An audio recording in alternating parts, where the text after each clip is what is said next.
사도행전 6장 1절에서 7절 말씀입니다.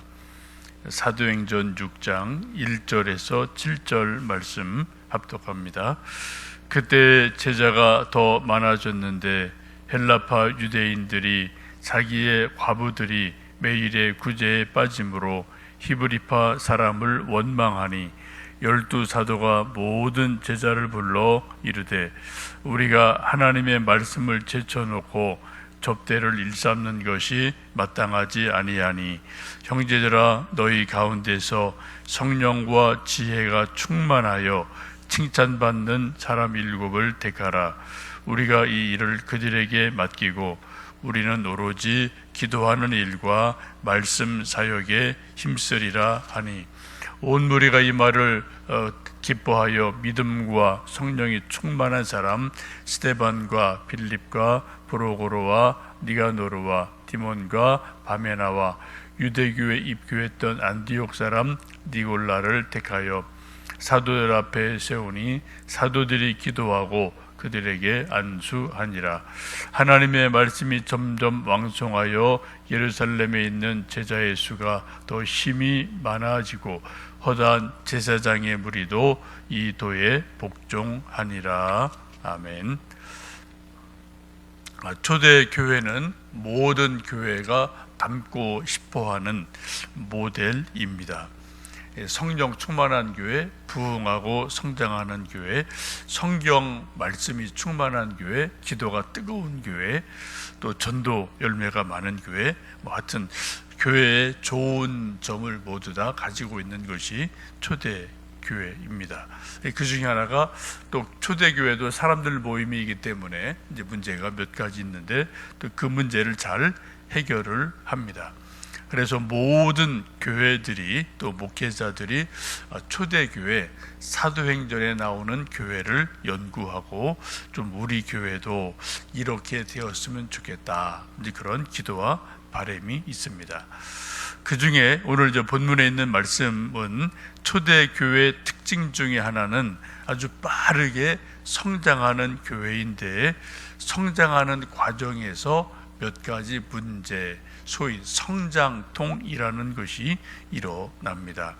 우리 아이들도 사람도 인생을 살다 보면 이렇게 크는 과정에서 소위 성장통이라는 것들이 있어요. 아이들이 키를 너무 빨리 크면은 무릎이 아프다는 이야기를 하죠. 육체적인 성장통입니다.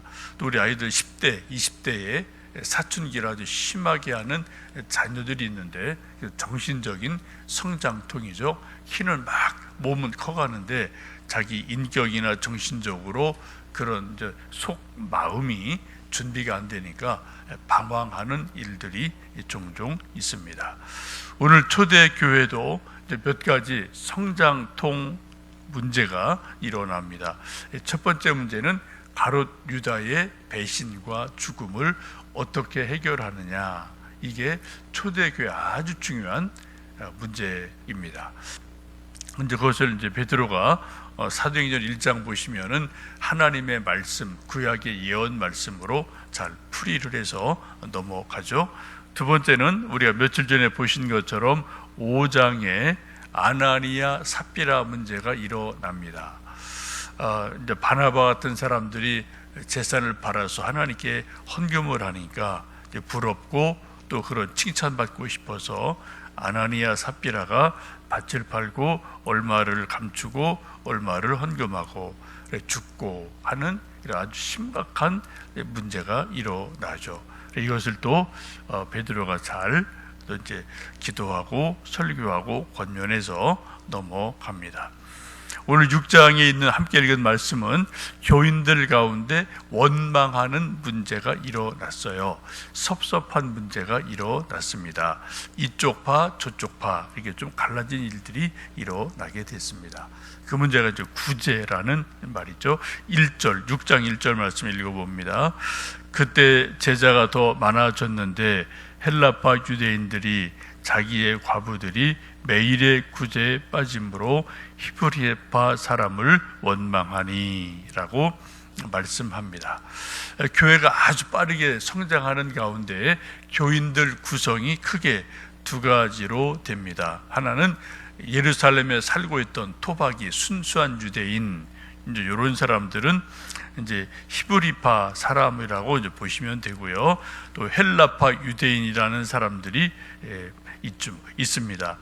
헬라파 유대인은 쉽게 말하면 유대인인데 외국에 살다가 돌아온 사람, 디아스포라라고 하죠. 그런 사람들이에요.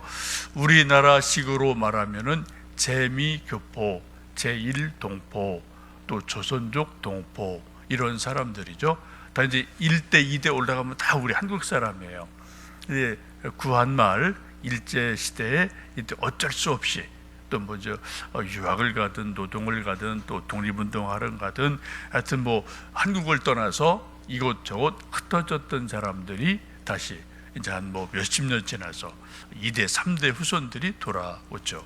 특별히 우리나라에 이제 같은 한국인이면서도 조금 이제 우리가 조금 낮게 보는 이제 그런 일들이 안타깝지만 현실로 있죠. 소위 조선족 그러면은 우리 한참 좀 이렇게 아래로 보는 경향이 있어요. 그분들이 뭐 다 수고를 하고 또 한국말도 하고 우리랑 좀 뭐 문화도 비슷하고 그래서 이제 우리 한국 사람이 못하는 어려운 부분들, 소위 3D 이제 뭐 이렇게 요양병원에서 이제 어르신들 돌보는 일들이라든지 하여튼 식당에서 이런저런 일들, 이런 것들을 그분들이 아주 많이 카바를 하고 있어요. 사실은 아주 귀한 일을 하시는데 어쨌든 우리 한국 사람들의 마음속에 조금 조선족 그러면 조금 좀 이렇게 좀 낮게 보는 경향이 뭐 솔직히 있지 않습니까? 근데 사실은 그분들이 2대 3대 올라가면은 훌륭한 분들이죠. 독립운동하러 간 분들이 상당히 많지 않습니까? 그런데 어떻게 뭐 워낙 이제 조국 떠났으니까 이런저런 어려움이 있어서 후손들이 어려움을 당하고 있는데 그래도 그분들을 좀 잘 좀 대접하면 좋을 것 같아요. 지금도 그렇게 보시면 돼요. 이제 나라 망하고 이런저런 일들이 있어서 유대를 떠났던 사람들이 다시 돌아오는 과정에서 헬라파 유대인들이 일어납니다. 초대교회는 이 본토백이 또 헬라파 유대인 이 두 사람이 섞여 있습니다. 근데 문제는 이제 여기 주도권을 이제 사도들 중심으로 하고 본토백이 중심으로 하다 보니까 헬라파 유대인들이 거기 특별히 홀로 있는 과부 되신 분들이 매일매일 뭐 우리식으로 말하면 밀가루 주고 쌀 주고 뭐 이런 일들이 구제가 있었어요. 살림이 어려우니까. 근데 여기에서 빠지게 됐어요. 소홀이 됐습니다. 그래 많은 사람들이 성도들이 물건을 팔아서 사도들 앞에 두었죠. 헌금을 했죠. 이걸 또 이제 필요를 따라 나누어 주죠. 이게 초대교회의 모습인데 이때 의도를 했던 의도하지 않았던 헬라파 이 유대인들 특별히 홀로 된 여인들이 구제에 빠지게 됐어요. 소홀함을 당하게 됩니다. 그러니까 푸대접 받았다, 섭섭하다 이런 말들이 나와서 원망이 나오기 시작을 했습니다. 여러분 참 묘하지 않습니까? 초대교회, 베드로가 담임 목사인 교회, 또 12사도가 있는 교회, 성령이 충만한 교회, 뭐냐 하루에 수천 명씩 부흥하는 교회, 이런 교회인데 교회 뭐가 있다고요? 원망하는 사람들이 많았다는 거예요. 왜요? 여기 사람들 모이는 모임입니다. 근데 여러분 이제 이 문제에서 우리가 볼 수 있는 중요한 게 뭡니까? 균등하게 분배하지 못했다. 한쪽이 섭섭했다. 요 문제입니다. 이건 지금도 뭐 우리 집에서도 마찬가지고요. 나라도 마찬가지고요. 균등하게 분배한다. 이게 참 어려운 일 아니겠습니까? 우리 집에서도 엄마가 아들, 딸 이렇게 좀 똑같이 밥을 푸고 또 이제 무슨 닭 볶음탕 이런 거 하면 또 이렇게 조금 이렇게 나누어 줄 때도 보면은 어때요? 어떤 이제 아들, 딸 중에도 뭐 5명이 같이 먹으면은 닭 한 마리 사서 볶음탕 하면은 닭다리 2개죠, 날개 2개죠. 그럼 이제 누가 닭다리 먹느냐 이게 은근하게 이게 또 신경이 쓰여요, 그죠? 골고루 줘야 되는데 닭다리 2개인데 어떻게 할 거예요? 누가 먹어야 됩니까? 엄마 아빠 먹고 애들은 그냥 니들은 다른 거 먹어라 이렇게 뭐 할 수가 있겠는데, 이제 아들 딸만 이렇게 있을 때 이제 닭다리를 누가 먹냐, 이게 또 아주 은근하게 또 신경이 쓰이는 일이 아니겠습니까? 이 균등하게 하기에 참 이게 어려운 거예요. 요즘 저 세상이 좋아져서 아예 슈퍼 가면은 닭다리만 있는 그런 게 있고요, 닭날개만 있는 게 있고, 그래서 이제 뭐 그거 사다 먹으면 문제가 없어져요. 그러나 우리가 인생을 살다 보면 집이든 교회든 나라든 회사든 균등하게 분배한다, 이거는 사실상 불가능합니다. 그래서 이것을 그래서 이제 원망이 일어나고 불평이 나오고 데모가 일어나고 뭐 이런 일들이 일어나게 되죠. 세상에 이런 문제 푸는 방법은 법으로 정해요. 또 이제 뭐 실력으로 정해요. 그래서 누가 뭐 얼마 했다면 연봉을 이렇게 해주는 것들이 있어요. 또 저울을 통해서 똑같이 이렇게 달아서 주기도 합니다. 이제 가장 안 좋은 방법이 공산주의예요. 같이 생산하고 똑같이 먹자. 이게 말은 좋은데 이거는 원칙적이고 불가능한 겁니다. 그죠? 이게 어떻게 가능하겠어요? 뭐 또 그런 뭐 이제 일들이 뭐 지금 세계적으로 많이 있고요. 또 북한이 뭐 그런 또 아주 어려운 모습이 있고, 어쨌든 지금 사도들이 이 초대교회 불균형, 또 이 과부들이 매일 구제에서 빠져서 섭섭한 거, 원망하는 소리, 이런 일들이 막 일어나게 됐습니다. 이 문제를 어떻게 해결했습니까? 2절, 3절, 4절 말씀 읽어보십니다. 12사도가 모든 제자를 불러 이르되 우리가 하나님의 말씀을 제쳐놓고 접대를 일삼는 것이 마땅하지 아니하니, 형제들아 너희 가운데 성령과 지혜가 충만하여 칭찬받는 사람 7을 택하라. 우리가 이 일을 그들에게 맡기고 우리는 오로지 기도하는 일과 말씀 사역에 힘쓰리라 라고 말씀을 합니다. 베드로와 사도들이 아주 지혜롭게 일을 잘 처리했습니다. 문제가 분명히 있었어요. 그 문제를 잘 풀어냈습니다. 우리가 하나님 말씀을 제쳐놓고 접대하는 일이 마땅치 않다. 이게 우선순위인 문제죠. 먼저 사도들이 할 일은 기도하고 말씀 가르치는 건데 뭐를 했어요? 음식 나눠주는 일, 이 일을 했던 거예요. 막 사람이 몰려오니까 처음엔 좋은 마음을 했는데, 이게 뭐 베드로나 누구나 다 뭐 사람이 한계가 있으니까 수천 명, 수만 명인데 똑같이 줄 수 없는 일이 일어난 거예요. 그랬더니 한 사람은 많고 한 사람은 적고, 한 사람은 닭다리 주고 한 사람은 뼈 조각 한두 개 주고, 이러면 이게 또 뭐 계속 반복되니까 불평이 되고, 나 무시하네, 우리 일은 뭐 이게 좀 없다고 뭐 업신여기는 거야, 이런 말들이 초대교회에 막 부글부글 일어나게 됐습니다. 그래서 베드로와 사도들이 한 일이, 우리가 실수했다, 우리가 말씀을 제쳐놓고 성경 말씀보다 분배하는 것, 접대하는 것, 음식 주는 일을 더 우선적으로 여겼구나 라고 이제 반성을 하게 됩니다. 중요한 일을 해야 되는데 바쁜 일을 한 거죠. 본질적인 일을 더 중시해야 되는데 비본질적인 일에 좀 관심을 갖다가 좀 삐끗하게 돼요. 그래서 사도들이 4절 보시면은 우리는 오로지 기도하는 일과 말씀 사역에 힘쓰겠다라고 아주 귀한 결정을 합니다. 우리는 더 기도하고 더 성경 연구하고 또 성경 준비하고 성경 공부하고 설교 준비하고 이런 일을 우리가 더 열심을 하겠다. 그리고 요 분배하는 일 어떻게 됩니까? 칭찬받는 사람 7을 선택하면은 우리가 그 사람에게 맡기겠다라고 말씀합니다. 3절 보시면 7사람을 추천을 해라 라고 말하는데 그 기준이 3가지입니다. 3절 보시면 너희 가운데서 성령이 충만한 사람, 성령이 충만한 사람, 이게 제일 중요한 조건이죠. 두 번째는 지혜가 충만한 사람. 이 귀한 일 할 때 그냥 뭐 지혜 없이 덤벙덤벙하면 안 되니까 지혜가 충만한 사람. 세 번째는 뭡니까? 칭찬받는 사람. 교인들이 다 이 사람 저 사람 겪어봐서 알 테니까 사람이 좀 인격적으로 덕이 있는 사람, 칭찬받는 사람, 평판이 좋은 사람, 그런 사람을 추천해라 라고 말씀을 합니다. 이건 요즘도 교회에서 일꾼 세울 때 안수집사, 권사, 장로, 집사 이런 일꾼을 세울 때 이 기준은 아주 중요한 기준이 됩니다. 가끔 회사나 대통령이 이제 자기가 이렇게 좀 일 시켰던 사람 때문에 아주 어려움 당하는 일들이 가끔 있어요.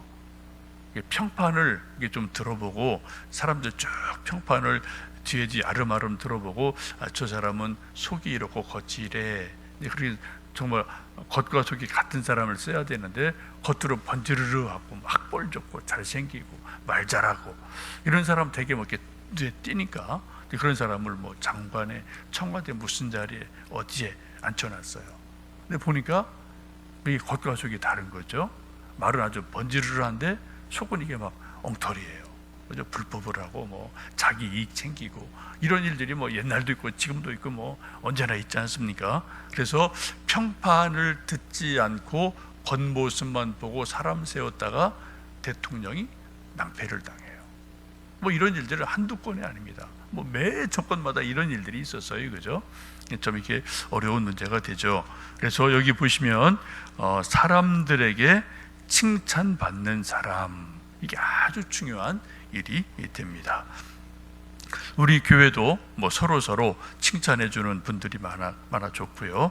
또 서로 또 칭찬해서 또 그런 이제 칭찬받는 일꾼들이 많아지면 좋겠습니다. 그래서 7명을 선택을 하고 이제 세우게 되죠. 5절, 6절 보시면 이제 7명을 이제 선택을 합니다. 그래서 이 말을 듣고 이제 기뻐해서 믿음과 성령이 충만한 사람, 칭찬받는 사람 7명을 추천해서 이제 세우게 됩니다. 이름이 5절에 나오죠. 스데반, 빌립, 브로고로, 니가노루, 디몬, 바메나, 또 니골라 이런 7사람이 세워집니다. 여기 이름을 보시면 한 가지 특징이 있어요. 7사람의 이름이 모두 다 헬라식 이름이라는 겁니다. 유대식 이름이 아니에요. 뭐 게바 아니면 뭐 마테 이런 식으로 이름이 아니라 다 헬라식 이름을 가진 사람이 세워집니다. 왜요? 지금 문제가 헬라파 홀로 된 여인들이 막 섭섭하고 또 뭔가 좀 구제받지 못하고 뭐 이런 거가 있으니까 그쪽에 더 관심 있는 사람들, 그 사람들을 세우는 거예요. 쉽게 말씀드리면 우리 한국 사람, 또 탈북인, 또 조선족 이런 세 가지 사람이 막 어우러져 있는 교회가 있는데 탈북민들, 조선족들이 우리 막 무시해. 우리는 밥도 조금 줘. 우리는 닭다리도 안 줘. 맨날 날개만 줘. 닭다리는 자기들만 먹어. 이런 말이 막 옹성옹성 나는 거예요. 교회에서, 주방에서. 그때 어떻게 해야 돼요? 그때는 이제 섞어서 해도 좋은데 요 초대교회 특징이 뭐예요? 그럼 조선족, 탈북민 요분들 중심으로 주방팀을 딱 만들어서 똑같이 좀 해보시오 해서 그분들에게 주방을 딱 맡기니까 골고루 나눠줬다는 거죠. 그래서 문제가 해결되는 그러한 일들이 일어나게 됩니다. 그래서 이제 그런 일들을 이제 사도들이 맡기고 사도들은 기도하고 말씀 전하고 설교하고 성경 공부하고 하는 그런 일들로 해결이 되어집니다. 6절 보시면 사도들 앞에 세우고 사도들이 기도해주고 안수하고 그래서 그들을 안수 집사로 세우게 됩니다. 여기 집사라는 말은 이제 헬라어로 디아코노스라는 단어를 쓰는데요. 봉사자, 봉사한다 그런 뜻이에요. 집사라는 그 직분 자체가 봉사하는 거예요. 봉사하는 거. 시간으로, 몸으로, 물질로, 주방에서 이거로 저거로 봉사하는 사람을 세우게 됩니다. 그래서 이 일로 이제 초대교회가 뭐 한참 시끌시끌했는데 또 잘 정리가 돼서 섭섭한 문제, 원망하는 문제를 해결을 하고 또 부흥하고 단단히 자라가게 되고요. 7절 보시면 그래서 점점점 왕성해 갔다. 제자의 수가 심히 더 많아졌다. 심지어는 제사장들도 막 지금 살아있는 교회 모습 보고 제사장들도 성전을 버리고 교회로 와서 예수님 믿는 일들이 일어나는 정말 능력 있는 교회, 부흥하는 교회, 성령 충만한 교회 이런 교회가 되어집니다. 우리 교회도 이러한 교회 되도록 여러분 새벽마다 기도해 주셔서 감사하고요. 또 우리 저나 여러분이나 또 우리 교회에 속한 모든 성도들이 성령 충만하고 또 믿음이 충만하고 칭찬받는 사람들이 되고 지혜가 충만해서 이런 교회를 세워가는 은혜가 있기를 주님의 이름으로 축복합니다. 함께 기도하겠습니다.